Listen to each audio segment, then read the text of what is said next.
Hello friends, मैं चंद्र ठाकुर आपको आपके अपने चैनल गुरुकुल वैदिक एकेडमी में आपका स्वागत करता हूं।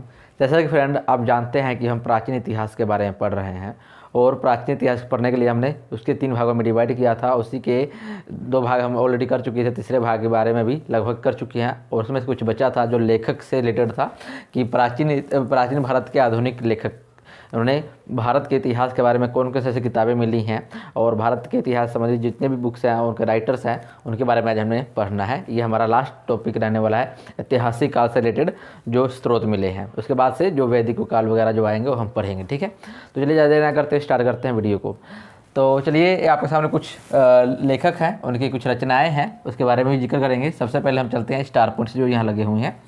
सबसे पहले देखिए, बहुत ज़्यादा इंपॉर्टेंट जितने भी पॉइंट्स हैं बहुत ज़्यादा इंपॉर्टेंट हो गया आपके एग्जाम के लिए, तो प्लीज़ अच्छे से समझें और हो सके स्क्रीनशॉट लेना हो ले सकते हैं। देखिए, मनुस्मृति एक बुक है, ठीक है, जो मनु महाराज के द्वारा या ऋषि थे मनु महाराज, उनके द्वारा ये लिखी गई थी। इस बुक के बारे में बताता हूँ उसमें क्या है। इस बुक में उस टाइम जो राज्य व्यवस्था थी कि किस प्रकार के राजा को होना चाहिए और किस प्रकार उसे राज्य को चलाना चाहिए, राज्य में क्या क्या हो सकता है। जैसे संविधान, जो आज का संविधान हमारा है जिस तरह है, उसी तरह ये उस टाइम एक संविधान की तरह था। इसमें व्यवस्थित ढंग से लिखा गया है कि किस प्रकार एक राज्य में कानून व्यवस्था होना चाहिए। तो उस समय के दौरान जो भी हुआ करते थे आपके लॉ बनाए जाते थे, जो कानून बनते थे, तो मनुस्मृति के द्वारा ही बनते थे। तो इसका अनुवाद किया गया था एक कोड ऑफ जेंटू लॉज में। इसका अंग्रेजी अनुवाद की बात करते हैं, मनुस्मृति का अंग्रेजी अनुवाद जो हुआ था उसका किस में हुआ, एक कोड ऑफ जेंटू लॉज में इसका अंग्रेजी अनुवाद किया गया। आपको इसको याद रखना है, ठीक है। तो मनुस्मृति किसके द्वारा लिखी गई थी, तो आपको ये भी याद रखना है, ऋषि थे मनु महाराज, उनके द्वारा लिखी गई थी। इसमें क्या चीज़ के बारे में है, तो इसमें कानून व्यवस्था के बारे में है, कैसे एक राज्य में कानून व्यवस्था होना चाहिए। सेकंड आपका आता है अभिज्ञान शाकुंतलम। अभिज्ञान शाकुंतलम इसके जो लेखक हैं ये कालिदास थे। कालिदास के बारे में आपने सुना होगा, उनकी बहुत सी रचनाएं हैं जिसकी रचनाओं के बारे में भी हम पढ़ेंगे कौन कौन सी हैं।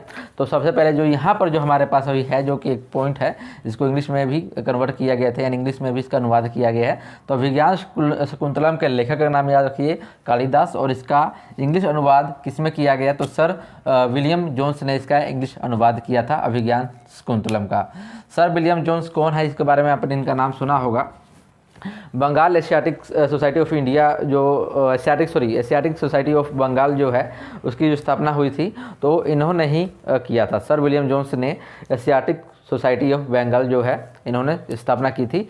तो आप वहाँ से अपने इतिहास में पढ़ा होगा तो उसमें भी इनका नाम आपने सुना होगा। तो इन्होंने ही अभिज्ञान शाकुंतलम का अनुवाद किया था इंग्लिश में, ठीक है। थर्ड पॉइंट आता है, ये बहुत बार एग्जाम में आया हुआ है, भगवद गीता के बारे में। भगवद गीता का इंग्लिश का अनुवाद किसने किया था, यानी इसको इंग्लिश में किसने अनुवाद किया था, तो विलिंगसन ने किया था 1785 में। किसने किया था, विलिंगसन जो है, इन्होंने 1785 में किया था भगवद गीता का अनुवाद। आपको ध्यान रखना है, याद रखना है, बहुत ज़्यादा इंपॉर्टेंट है ये पॉइंट, ठीक है। नेक्स्ट आपका है an introduction to the study of Indian history by D Kosambi. D Kosambi एक राइटर हैं जिन्होंने एक लिखा हुआ है बुक जिसका नाम है an introduction to the study of the Indian history.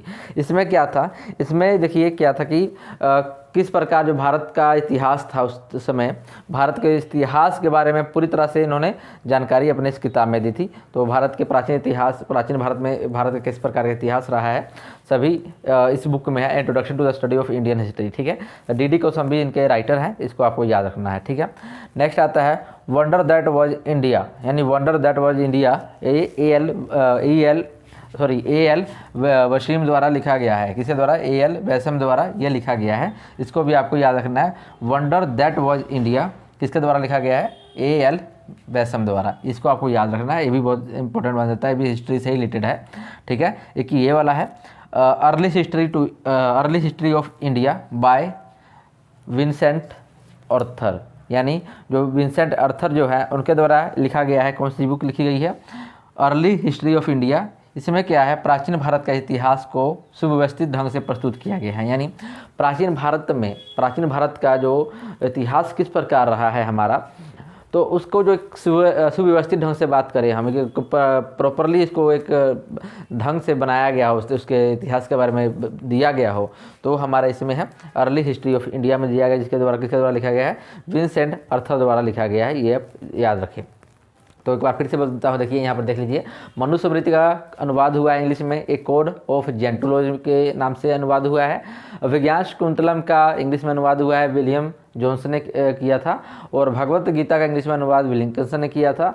N introduction to the study of Indian history by D D Kosambi, यानी ये डी डी कोसम्बी ने इसको लिखा है। इसमें भारत के इतिहास के बारे में है, जिसमें अच्छे ढंग से भी बताया गया है कि किस प्रकार भारत का इतिहास रहा है प्राचीन भारत में।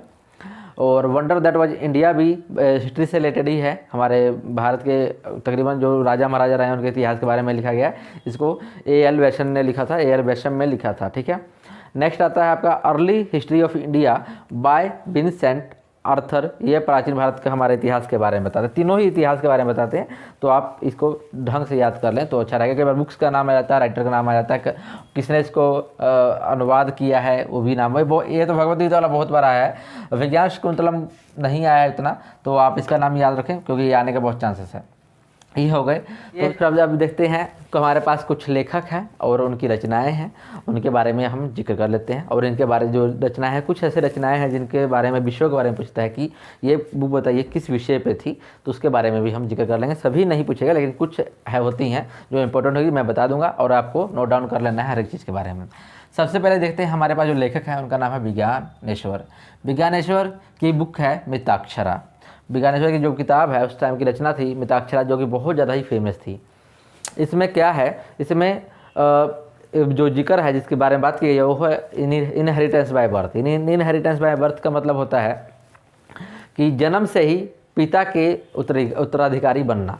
यानी आप बात करें, अभी भी देखते होंगे आप कि जितने भी उनके पिता धन संपत्ति अर्जित करते हैं, उनका जो उसका बेटा जो होता है वो सभी ऑटोमेटिकली उसका संपत्ति का वारिस बन जाता है ना। तो वारिस हो जाता है, उसका पिता का उत्तराधिकारी बन जाता है। उसी चीज़ का वर्णन है किसमें, मिताक्षरा में वर्णन किया गया है कि जन्म के बाद वो अपने पिता के सभी चीज़ों का उत्तराधिकारी बन जाएगा, ठीक है। दूसरे साइड में हम ये भी ले सकते हैं, उस टाइम की बात है।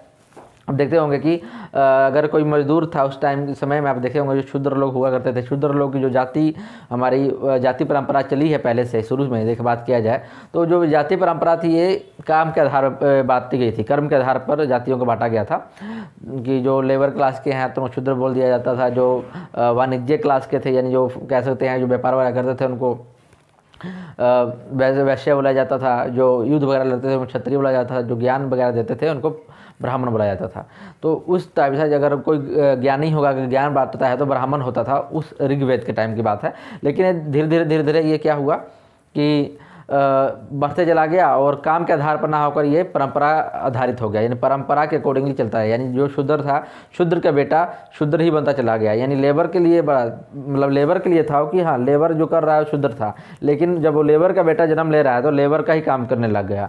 यानी अगर कोई जानवर उठा रहा है या कोई सफाई का काम कर रहा है या कोई जो भी काम कर रहा है वो उसी के आधार पर उसका बेटा भी वही काम कर रहा है। तो ये जातिगत चल पड़ा। ये उस टाइम की जो जातिगत चलने वाली परंपरा थी वो अभी तक भी देखने को मिलती है कि अभी भी आप देखते हैं कि जाति के आधार पर ही सब कुछ हुआ है, ठीक है। तो इसका तो अभी नेता बहुत ज़्यादा फायदा उठा लेते हैं इलेक्शन में, देखते हैं कि जाति के आधार पर कार्ड खेलते हैं, जाति कास्ट कार्ड खेलते हैं। तो छोड़िए, तो समझ गए यहाँ मिताक्षरा का मतलब क्या हुआ कि जन्म से ही उत्तराधिकारी बनना। शूद्रक है, शूद्रक एक राजा था, शूद्रक ने एक अपनी बुक लिखी है उसके बारे में, उसका नाम है मर्चकटिकम। मर्चकटिकम जो है एक प्ले है, नाटक है। मर्चकटिकम का एक संस्कृत शब्द है, इसका मतलब होता है मिट्टी का खिलौना। इसका जो ना मतलब इसका मतलब होता है मिट्टी का खिलौना। तो मिट्टी का खिलौना एक नाटक थी जो कि उस समय की बहुत ज़्यादा ही फेमस नाटक थी, आप इसको याद रख सकते हैं। वत्स्यायन, ये वत्स्यायन जो है ये इन्होंने किताब लिखी थी, इनका बुक है, उनका नाम है कामसूत्र। कामसूत्र जो है ये क्या थी, ये एक सेक्सुअल डिजायर की बुक है। उसका पता है उस समय जो राजा महाराजा थे कई शादियाँ वगैरह करते थे और उन सब में मतलब जो भी चलता था तो उस समय की जो दौरान जो सेक्सुअल डिजायर वगैरह थी तो उसका जो वर्णन किया गया है वो कामसूत्र में किया गया है। उसका लेखक है वत्स्यायन, बहुत बार एग्जाम में भी आया है, आपको याद रखना पड़ेगा। नेक्स्ट आता है बाणभट्ट। बाणभट्ट जो कि राजा जो ये थे हर्षवर्धन, राजा हर्षवर्धन थे, उनके राजा हर्षवर्धन के ये बाणभट्ट क्या था, दरबार का कवि था, ठीक है, दरबारी कवि था। तो उन्हें बाणभट्ट ने हर्षचरित्र लिखा है, हर्षवर्धन के जो जीवन के बारे में लिखा है, यानी उसका कह सकते हैं कि आप बायोग्राफी है। तो हर्ष की बायोग्राफी हर्षचरित्र किसके द्वारा लिखा गया है, वो बाणभट्ट के द्वारा लिखा गया, आपको याद रखना चाहिए, ठीक है। ये हो गए। आगे देखते हैं अमर सिंह। अमर सिंह चंद्रगुप्त द्वितीय जो थे, चंद्रगुप्त द्वितीय के टाइम में ये क्या थे, उनके 9 रत्नों में शामिल थे अमर सिंह। अमर सिंह चंद्रगुप्त जो गुप्त वंश के राजा चंद्रगुप्त द्वितीय, जिनको विक्रमादित्य भी बोला जाता था, विक्रमादित्य के समय में दौरान ये क्या थे, अमर सिंह उसके 9 रत्नों में शामिल थे। उन्होंने एक किताब लिखी अमर कोश। अमर कोश क्या है, जैसे आप जानते हैं कोश का मतलब होता है डिक्शनरी, ठीक है, जैसे अभी भी आप देखते हैं हिंदी को शब्दकोश हो गए, इंग्लिश के डिक्शनरी वगैरह। तो इस टाइम अमर कोश था एक, जिनके नाम से अमर सिंह इनका नाम है, तो अमर हो गया, कोश यानी डिक्शनरी। तो इस संस्कृत की डिक्शनरी थी जिसमें 10,000 शब्द या नामों का जिक्र किया गया है। तो आपको याद रखना है कि अमरकोश क्या है, एक डिक्शनरी थी जो संस्कृत शब्द की डिक्शनरी थी, ठीक है। नागसेन, नागसेन इन्होंने लिखा है, नागसेन लेखक हैं जो इनकी जो रचना है मिलिंद पन्हाव। नागसेन एक कह सकते हैं कि ये बौद्ध धर्म के अनुयायी थे, बौद्ध धर्म को मानते थे, बौद्ध धर्म के ही शिक्षक थे, ये भिक्षुक धरी बौद्ध धर्म के भिक्षुक थे। इन्होंने एक बुक लिखी मिलिंद पन्हाव, जिसमें बौद्ध धर्म के ही बारे में चर्चा की गई है। भवभूति बहुत बार एग्जाम में आता है, ठीक है। ये उत्तर रामचरित्र के बारे में पूछा है, इसके बारे में आपको विषय के बारे में याद ना रख के सीधा याद रखें। दंडी का काव्य दर्शन, ये भी आपको पता है, काव्य दर्शन क्या होते हैं, काव्य होते हैं, ग्रंथ के बारे में होता है, तो काव्य दर्शन, दंडी काव्य दर्शन आता है। जयदेव, ये आपको इंपॉर्टेंट बनता है इसके विषय के बारे में जानना। जयदेव की जो रचना है गीत गोविंद रचना है, इसमें क्या है, इसमें कृष्ण भगवान और राधा रानी के बारे में चर्चा की गई है। जो राधा रानी थी और कृष्ण भगवान थे, उनके दोनों के संबंध के बारे में और उनके बारे में जानकारी दी गई है, गीत गोविंद में जयदेव के द्वारा लिखी गई है, इसको आप याद रखें। अश्व घोष, ये भी एक बौद्ध धर्म के भिक्षुक थे, बौद्ध धर्म के अनुयायी थे। इनके द्वारा लिखा गया जो किताब है वो बुद्ध चरित्र और सूत्रलांकर है, बुद्ध चरित्र और सूत्रलांकर है, ठीक है। विष्णु शर्मा, इनकी जो इसके विषय के बारे में याद रख ले, विष्णु शर्मा इनकी जो रचना है वो है पंचतंत्र क्या है, ये एक बुक है, इसमें चलाक लोमड़ी के बारे में, जो अपने कहानियाँ बचपन से आप कहानी पढ़ते होंगे चलाक लोमड़ी, तो उसी के बारे में चर्चा है पंचतंत्र में। किसके द्वारा रचना की गई है, ये विष्णु शर्मा के द्वारा रचना की गई है। तो फ्रेंड ये तो आपके सामने कुछ बुक्स थी, और चलिए कुछ बाकी और बुकें हैं देख लेते हैं, और कुछ पॉइंट्स हैं उनके बारे में जान लेते हैं। तो चलिए फ्रेंड, हमारा नेक्स्ट जो है इस आपके सामने दिखाई दे रहा होगा, कुछ इंपॉर्टेंट बुक्स हैं और इनके बारे में भी कुछ चीज़ें हैं, उनके बारे में जानकारी जान लेते हैं। चलिए, सबसे पहले आता है हेरोडोटस जो किताब लिखता है, इसका नाम है हिस्टोरिका, इसकी जो रचना है हिस्टोरिका। तो हेरोडोटस की जो रचना का नाम है हिस्टोरिका, और हेरोडोटस को फादर ऑफ हिस्ट्री भी कहा जाता है। इसे हेरोडोटस को क्या बोलता है, फादर ऑफ हिस्ट्री भी इसको हम बोलते हैं, फादर ऑफ हिस्ट्री कहा जाता है किसको, हेरोडोटस को, ठीक है। इसकी जो रचना है हिस्टोरिका है, जो कि बहुत सबसे पहले आपको हिस्ट्री के बारे में जानकारी मिलती है यहाँ से, ठीक है।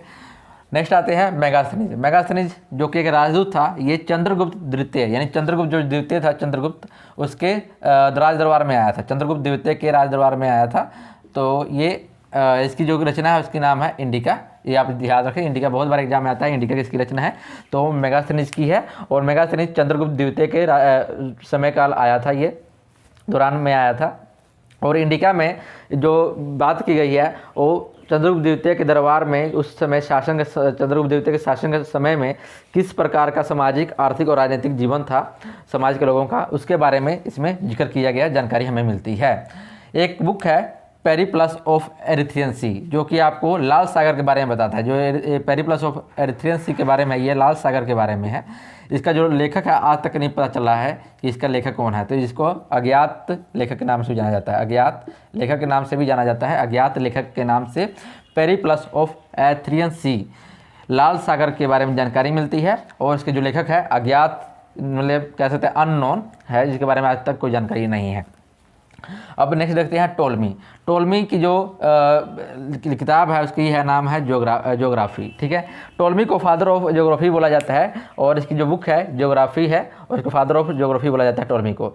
इस बुक में जो ज्योग्राफी से रिलेटेड जितने भी उस टाइम किस प्रकार के मौसम चेंज वगैरह होते थे और उसके स्थानों के बारे में जानकारी हमें इस बुक से मिलती है, ज्योग्राफी से, टोलमी के द्वारा लिखी गई है। जो आसपास जितने भी हमारे वो थे बंदरगाह कह दें या मौसम वगैरह कह दें, जितनी भी चीज़ें थी सभी इस बुक में मिलती है। ठीक है, प्लिनी जो है ये नेचुरल हिस्टोरिका लिखता है। प्लिनी की जो किताब है उसका नाम है नेचुरल हिस्टोरिका।